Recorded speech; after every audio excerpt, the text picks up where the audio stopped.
of the new house itself.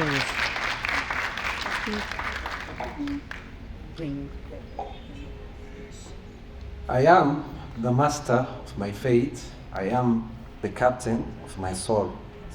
That is one of my favorite poems.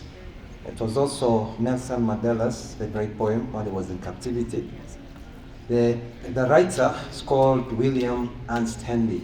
The reason why he wrote that poem was because he was diagnosed with TB when he was a baby, and they had to chop his leg. When he was now older, now they told him this other leg has to go. He refused, he moved across the world. That's why he wrote this poem. It is called Invictus, which means unconquerable. My story begins before birth. I was born with a genetical condition which led me to gain weight. And that is the thought, actually, that was me just a few years ago, 5 years ago, roughly.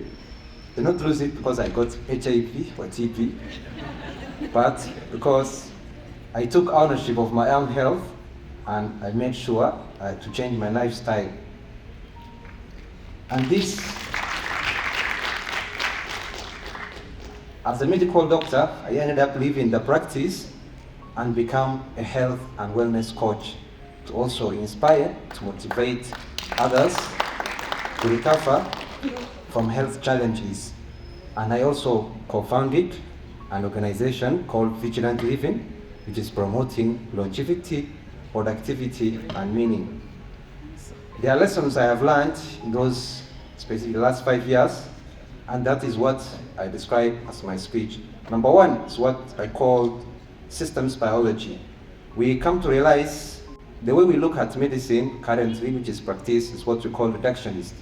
You look at a patient, you see this person either is a kidney, he has a kidney disease, he has a heart disease, and he needs a cardiologist, he needs a neurologist. But a human being is not like that.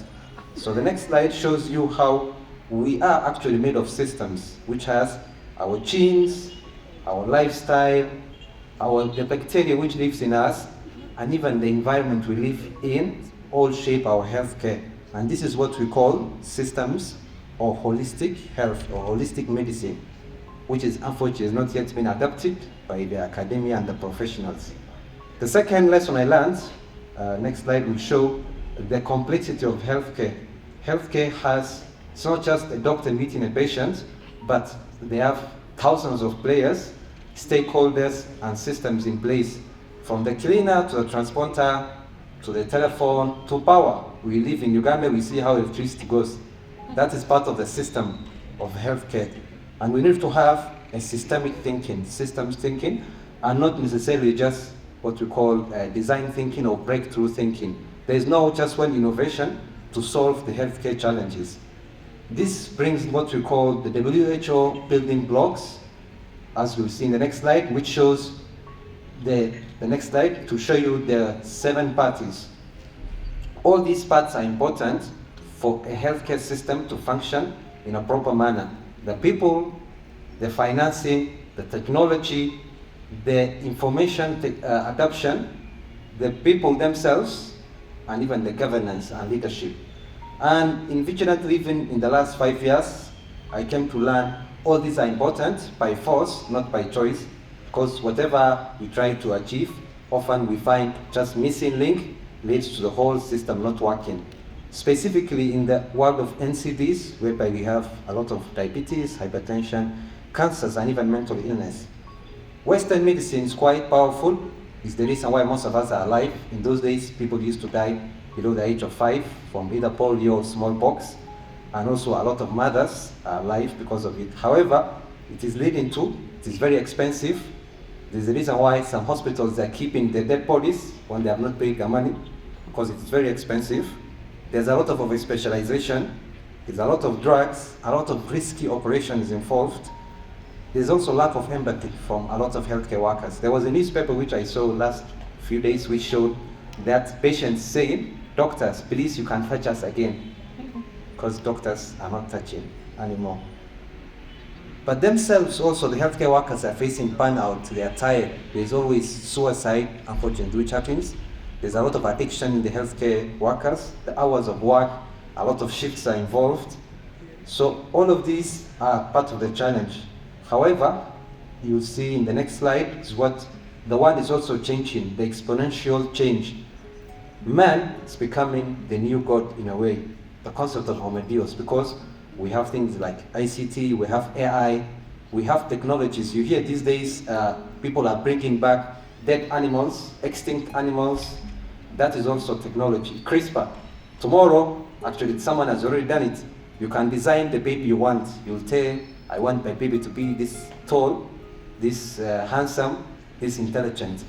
This is now possible because of technology we have. But do we have the kind of leaders who can manage such technology, who can bring the systems thinking and the systems medicine?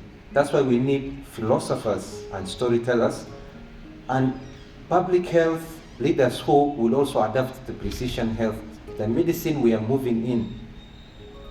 We need to be governed by ideas, idiocracy, and not meritocracy. You don't have to have a PhD in medicine for you to say something about it. Your ideas and the good ideas should be what is leading us. And that's why we have to be the captains and the masters of our own health. One of my favorite Africans, B.L.O. Lumumba says, the world has plans for Africa, but does Africa have plans for the world? So I would like to finish by a small poem. It's a haiku, it's a Japanese poem. I mean the Japanese way of telling poems. In case you want to recite with me, you're free. We are the ones whose minds have the answers we need, not just the questions. Thank you.